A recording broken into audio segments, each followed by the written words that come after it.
So what's going on, guys? DIY Dan here again, and in this video I'm actually making a Christmas stocking holder out of some recycled materials and some old Christmas decorations. Now this will work on your traditional style stockings as well as the ones that stand up on their own. That is the style we've been using. However, the dogs do feel like anything that's on the ground is kind of fair game for them because they do kind of look like toys. So we wanted to make something that they would hang up. And this is what we came up with. So when building this project, there was two main things that I wanted to make sure that would take place.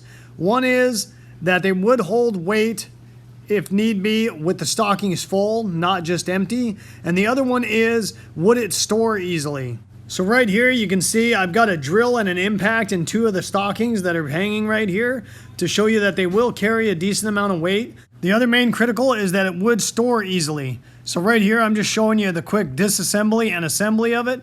It basically comes apart in three major pieces, and then obviously the stockings are separate. But this makes it very easy to store because as you can see by my front yard, I've got plenty of decorations that I've got to store already, so something big and bulky wouldn't really work for me. So all of the materials that I used for this project was just stuff I had laying around except for the hooks that the stockings actually hang on. So obviously you're not going to have all the same supplies that I used to build this project, but it might give you some ideas of some stuff you got laying around your house that you can use to build something similar. So let's get to it. So the two main posts for this project were actually some old legs off of an extension of a countertop that we temporarily put up to see if we'd like it in our house. And originally these are actually some posts off of an old bed frame that we got rid of a long time ago. And then I just added some pieces of baseboard for some trim along the bottom to make them look a little nicer when we were using them for the countertop. These posts are basically equivalent to a 4x4 if you have to go buy some material.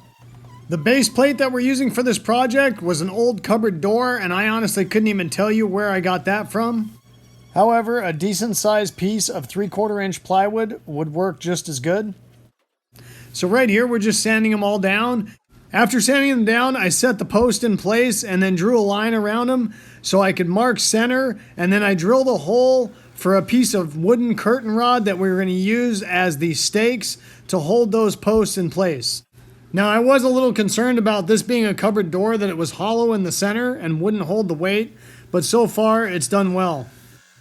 I only drilled the big hole through the top piece of the cupboard, and then I drilled a small hole in the center of that so I could anchor the curtain rods with a screw and washer on the bottom.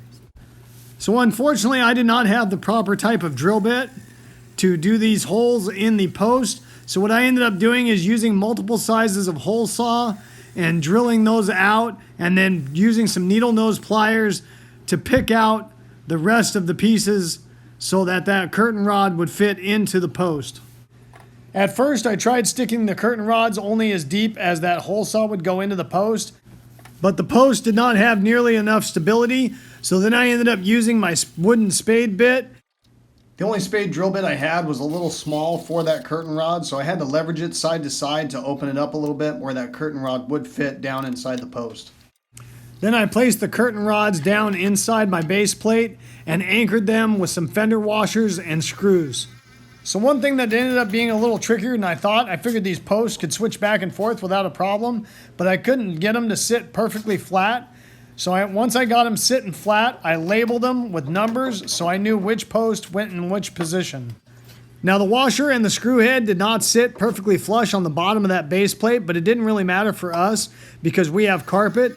If you have tile or linoleum at your house, you could always get some of these furniture sliders. They stick onto the bottom, and that would give you that gap you need so that screw isn't scratching your floor. Or just do a countersunk screw. Obviously, I could not do that because my base plate was hollow. So the one post topper was a candy cane, and it was actually meant to be an outdoor decoration. My wife and I have learned that we will never buy wooden outdoor decorations because eventually they just get warped, faded, and destroyed being outside. So we actually decided to use this before it got to that point. So we removed the stake off of the back of it, drilled a couple countersunk holes on the front of it, and anchored it to the one post using 2 screws.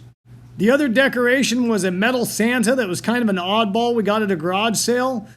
And for him, all we did is drill a hole in the bottom the size of that curtain rod, then anchored a piece of that curtain rod on top of the one post, and then all we have to do is set him on top of it, and it holds him just fine. After that, all that was left to do was paint it, and then once that dried, I put it together, held the stockings in place until my wife said that's where I wanted it, and then anchored the hooks at those points. Hopefully you guys enjoyed this video and it gave you some good information and ideas you might be able to use for some Christmas decorations around your house. If so, make sure you hit that like button and subscribe if you haven't already. I'd really appreciate it. The whole concept of my channel is to give you guys the most information in the least amount of time as possible so I don't waste your time. My channel is loaded with a variety of DIYs, all with the same concept. Save you guys money by doing it yourselves without wasting your time. And I hope to see you next time. Have a good one. Later.